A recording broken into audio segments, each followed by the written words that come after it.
SV.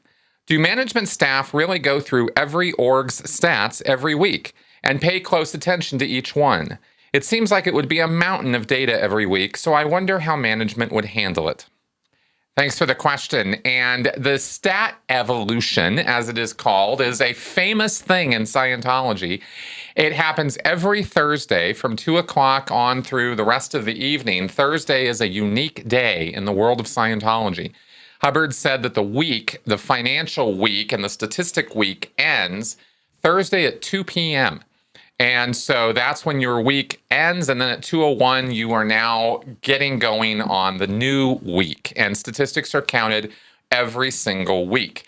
And these statistics are reported by every single org, every single mission, every single field group, every activity that has a Scientology organization to it that is connected officially with the Church of Scientology is made to report their statistical numbers on Thursday. They do these through emails or telexes, and they are sent up to the central management. Now, there are different units in Scientology, so there are different senior executives overseeing the different branches or domains of it. So you have the orgs, the class 5 orgs, or the city level churches. That's the management I used to do. I worked at a city level church, and then when I went into the Sea Org, I went to managing these churches, and I was in the Western United States. I did a whole video breaking down the whole organizational structure. It's a long, complicated process to understand the whole situation or the whole structure. It's not that long, but it's, there's a little bit to it. So I will link to that video in the description section here, but and I don't want to re-explain that whole management structure, but as far as the statistics, answering your question here, let's go ahead and get to that.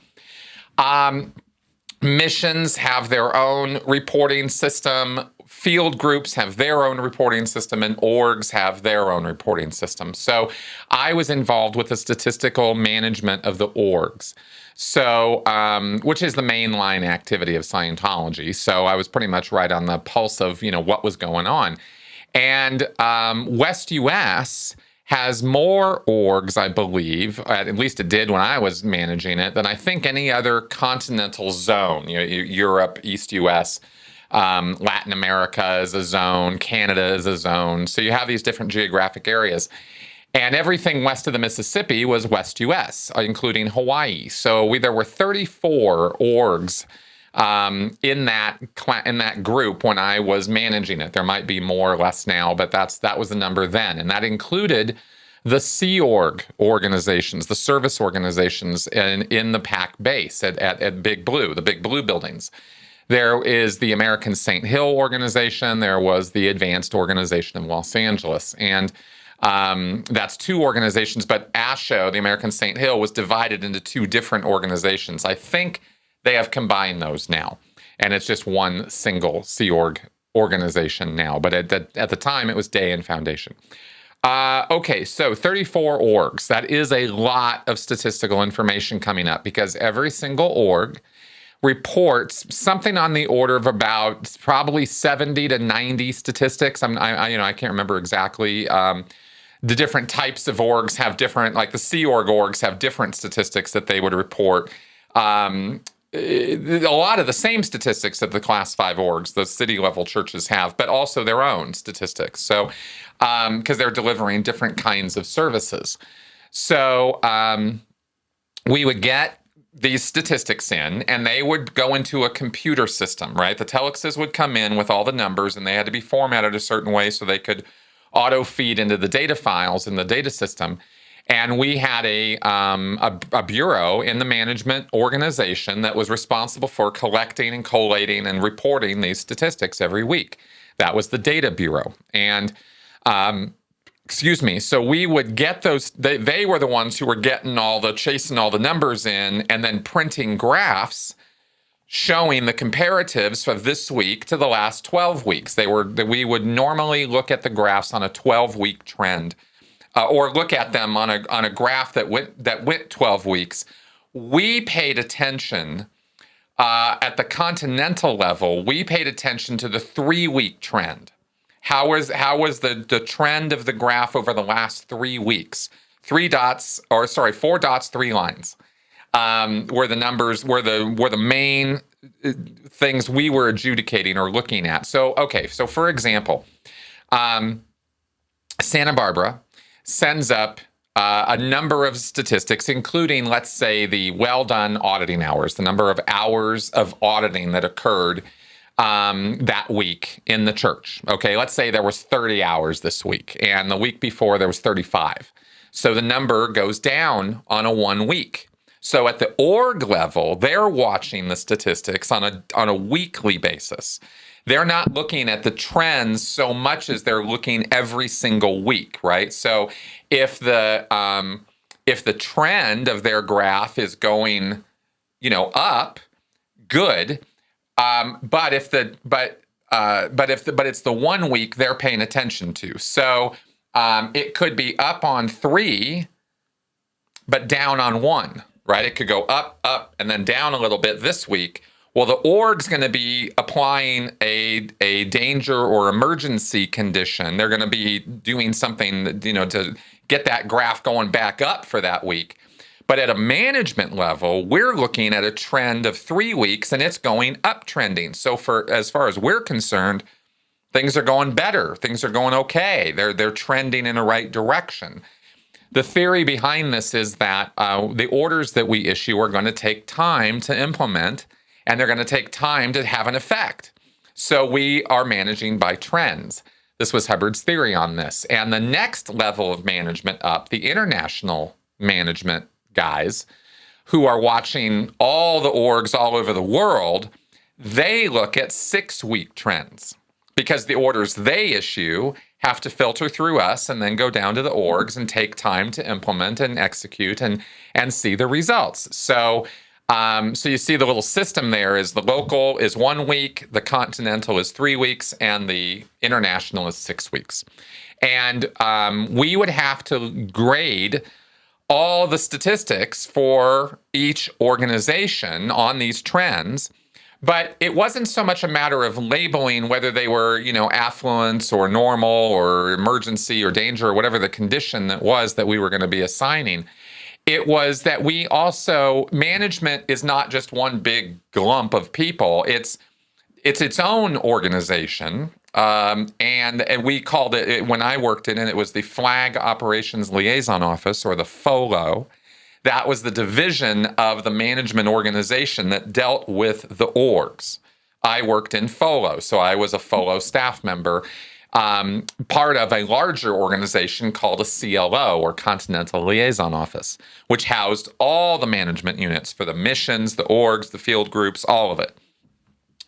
So what we would do is on Thursdays, all the stats would come in, and we would spend Thursday afternoon getting all these stats compiled, because my statistics and the manager's statistics depend on the totals of all of the orgs combined, right? We would either combine them and do averages of various statistics, various numbers, or we would just total the number of, like, for example, for me, I was managing the technical areas of the orgs. So my job was to manage the classrooms and the auditing, counseling work. So I kept track of the student points, because students in classes make student points. That's the statistic they keep. And I would track the well-done auditing hours, and I would track another statistic called the value of services delivered. For that week, what was the total monetary value of the completed services in that organization? So every course that was completed, a person pays $2,000 for a course. They complete the course. That's $2,000 in VSD for that week that they finished the course. If they finished an auditing intensive, a 12.5-hour block of auditing in that week, that's an intensive completion. An intensive, let's say, is $2,500 or $3,000. So the VSD, the value of services delivered for that intensive, $3,000. So the class that was completed was worth $2,000.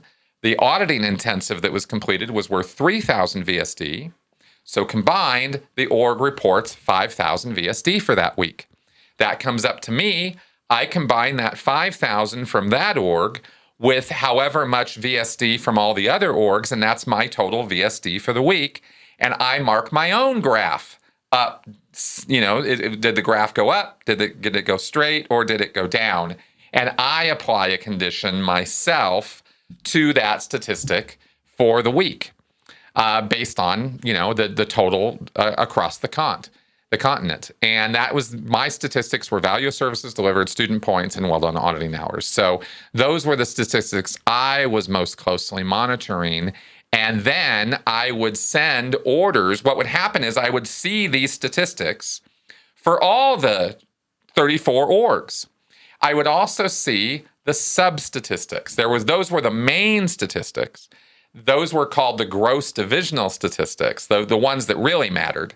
But those statistics were made up of sub-statistics that we would also be tracking, like number of people on service that week. The bodies in the shop is what it was called. How many people were actually on service that week in each org? Or the student completions. How many completions were there for that week? Like, let's say that there were 5 completions from 1 the week before, so the graph goes, way up, but the value of services delivered goes down. Well, I'm very happy that they have more course completions, but I'm not happy that the value of those completions was not as good as it was the week before. And I would look into that, and I would find one reason for that might be that they didn't deliver a whole lot of auditing that week. So they didn't get anybody completed on any auditing intensives. And the coursework that they completed were for lower, smaller courses, so they weren't worth as much. So good on the course supervisor for getting lots of completions, but not so good for not having the VSD, the value of those completions, be very good. And not good at all on not having any auditing happening, right? So my orders to the org, based on my analysis of their statistics and the trends of how they're doing on not just a 1 week, but a 3-week trend, remember, determines what my orders down to the tech area of that individual org are going to be. And I'm going to analyze every tech division of every one of these 34 orgs, and I'm going to issue orders accordingly. Each division of the org has a management person doing that, and then the org as a whole has a programs chief, and that person is responsible for the whole organization and all the things going on in it. And they talk to the executive directors of the orgs, or the flag rep in the org, the management representative, and they issue orders to them and they tell them what to do. And also part of the Thursday stat evolution is the org executive directors, all 34 of them in the West US or wherever, there's like, I don't know, 10 or 12 orgs in Canada or something. So all of them are doing this in Canada too, right? They send up their battle plan. The executive director for each org sends up his weekly battle plan. What are they going to do this week? How are they going to tackle? The ED has to do his own stat analysis at his level on the 1 week slants of the graphs. And they send that up to the programs chief for approval. And if the programs chief looks it over and the ED is saying, hey, we did great this week, everything's wonderful, we're going to apply this affluence condition because the money was up and the statistics were up and we're all happy. And the programs chief looks at the statistics and they're all downtrending. Even if they're up on 1, they're going down on 3. The programs chief might go, hey, man, really good on your 1 week things, but, things are not going well right now on trend. And you better be paying attention to this and this and this because I want to see these statistics skyrocket this week, right? That might be the tone or flavor of a response that the ED might get to his BP. Most of the time, the BPs, the battle plans, were approved. There wasn't a whole lot of editing or modification necessary, but depending on the situation or depending on maybe some management imperative or some big program that's being run, we might tell the EDs, yeah, I know you said you're going to do this, but actually what you're going to do is this and this and this because we need you, your priorities are a little off, or we need you doing these other things. So this is kind of how management works in Scientology. It's if you kind of get this, everything I'm saying here, then it's kind of like it's a very short-term operation. It's run on a very short leash, a 1 week trend, a 3 week trend. These are not long periods of time in any business. But in the Church of Scientology, a week is an eternity. Every day counts and every week counts. And, you're really always, taka, taka, taka, let's go. Let's get that production going. So management is running these organizations on a pretty tight leash, running them on a weekly basis. And then the continental areas are being run on these 3-week basis, and like I said, internationally 6 weeks. So it is a mountain of data that comes in every week, and we stayed up all night on Thursdays to deal with this every single week. Management had a special schedule where on Thursdays we were up until 4 or 5 in the morning. And then we got to sleep in and report to post on Fridays at 1 o'clock after lunch. And that was every week. So every Thursday was StatEv, and every week in management, Thursday night was a late night, and you just kind of acclimate to it. And we would kind of load up a bit, right? Kind of do some carb loading after, say, 10:30, 11 o'clock, when everybody else is going to bed. We go to the canteen and spend some money and get some chips or some Cokes or something. I used to really load up. I went in there. I started doing that work when I was 25 years old, and I was kind of get up and go, and I would just load up and then be up all night. Over the years, the need to load up reduced a bit as I got a little older, and I wasn't quite on such a sugar high all night as I had been when I first started this activity. But it took some getting used to be able to stay up all night doing that management stuff. So that was the management drill. That was StatEv, and that's kind of how it works every week. And it was like that at every management unit. Because the international guys are doing the same thing on Thursday nights. They're staying up and replying to weekly, battle plans coming up from the continental chiefs, right? Our FOLO, our guy, our CO, our commanding officer would send up his BP to his opposite person up the line, and they would have their own version of a StatEv where they would have to respond to us. So, they weren't telling the orgs what to do. They were telling us what to do. So they would have their own parallel, sort of mirror image StatEv that we were doing with the orgs, they were doing with us, and on up the line. So that's kind of how that works. And I hope that answers your question.